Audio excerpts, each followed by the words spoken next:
While ending up staying with the company, Shawn Michaels started his character transition inspired by Hall and Nash with the creative freedom which he later openly mentioned on TV, making his return on July 14 for the first time since the Bret shoot fight, and cutting several edgy promos throughout the month in the build to him refereeing the Bret vs. Taker pay-per-view match.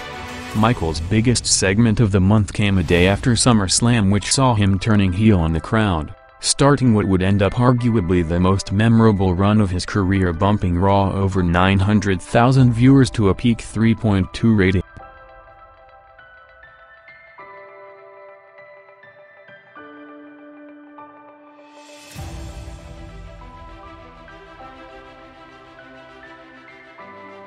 A day after the Canadian Stampede pay-per-view, Steve Austin and Bret Hart continued to exchange crowd reactions depending on the city, with Steve Austin working another match in front of the Canadian crowd against Triple H, which drew Raw's peak 2.7 rating. A week later, on July 14, after the last month of hype with the tag titles tournament due to Michaels vacating, Austin's partner was revealed as the debuting Dude Love in the main event against Owen and Bulldog, jumping over 700,000 viewers to another show-high 3.3 rating. Austin and Foley defended the belts a week later, which saw a rare situation as their tag match against the Godwins bumped Raw 600,000 viewers to a 3.3, which equaled Nitro's quarter at the same time.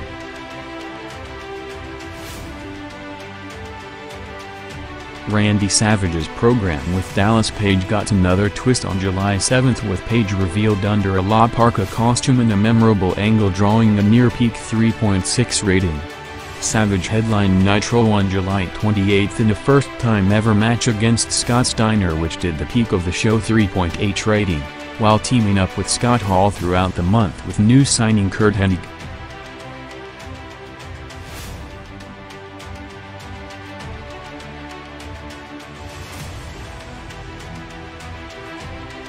The Steiners continued to go through the tag team division on the way to the pay-per-view with Hall and Nash, bumping viewership along the way in matches against Horsemen and NWO teams near the top of the card, while a week later on July 28 Scott Steiner main evented Nitro against Randy Savage with Rick at ringside, drawing a show-high 3.8 rating. Starting August with the announcers hyping a surprise from the Steiners since the start of the broadcast, which was revealed to be the returning Ted DiBiase, officially setting up the Steiners Outsiders match for Road Wild.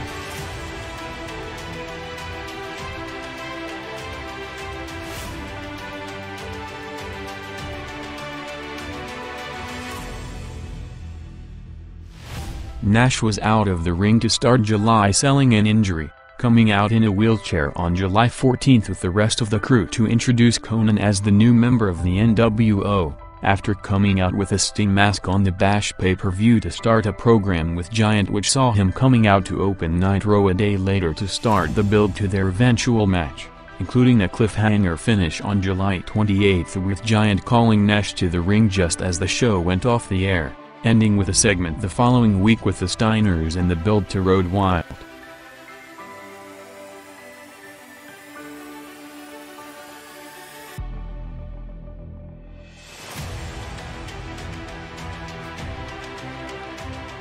With Nash out to start the month, Hall teamed up with Savage in several shows in the build to their Bash at the Beach tag against Page and Hennig, cutting a promo to open the Hall-Larry nearly one-year feud on the commentary table on July 7,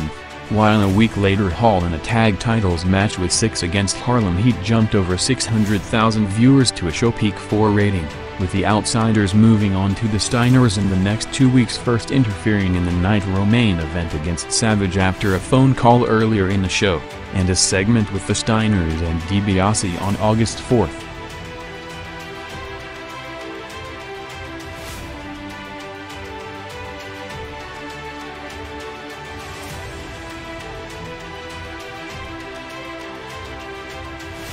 Eric Bischoff was involved in several segments in July and August that will impact the next few months of TV, including the first mention of a second exclusive NWO show in the future, Thunder.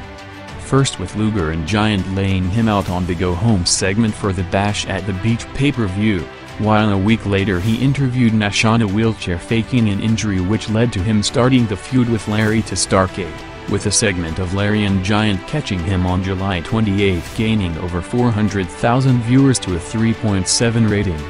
Bischoff's biggest number of the month was on August 4 in a confrontation with J.J. Dillon, with the start of a hint of the NWO show as well as hyping the Sting contract signing for the Hogan match, with this segment drawing a near-record 4.6 rating.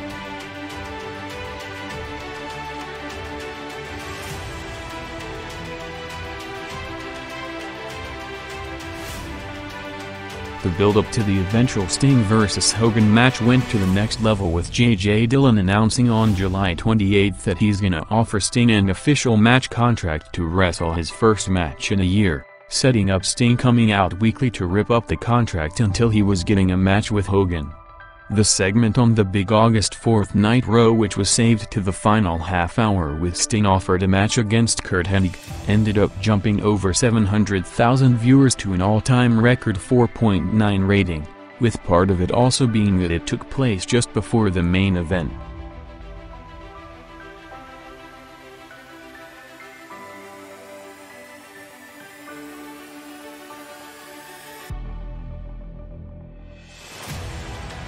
July to August '97 was perhaps the biggest month in Lex Luger's career, with him as the top babyface in the company, starting the month with the final build-up to one of the highest-profile matches of the decade against Hogan and Rodman at Bash at the Beach, doing the show peak 3.9 rating, with the footage of him putting Rodman in the rack making all sports and entertainment news shows during the week. A week later Luger was in the main event segment on Nitro challenging Hogan to Road Wild with another 3.9, with the match changing to August 4th in the promoted biggest Nitro in history, ending with Luger beating Hogan to win the belt, with the show overall and the match itself breaking every record in Monday Night Wars history with a 5.2 rating.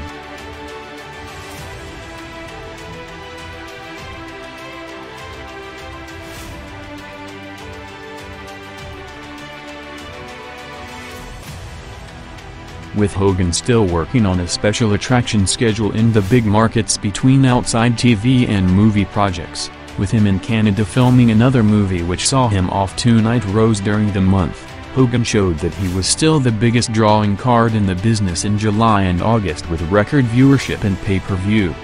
With the WWF announcing that Raw will start from Monday, August 4th, an hour later at 9 p.m., WCW didn't let them gain any momentum in the new time slot and countered it with a special 3-hour Nitro on its 100th show, headlined by Hogan vs. Luger for the title, which broke the all-time opposed rating record by a big margin, drawing a 5.2, with the broadcast setting records overall drawing a big 4.3 rating, along with the show replay, which aired right after the live broadcast from 11 to 2. Set its all-time record with a 2.3 rating for the Hogan vs. Luger match replay at nearly 2 a.m.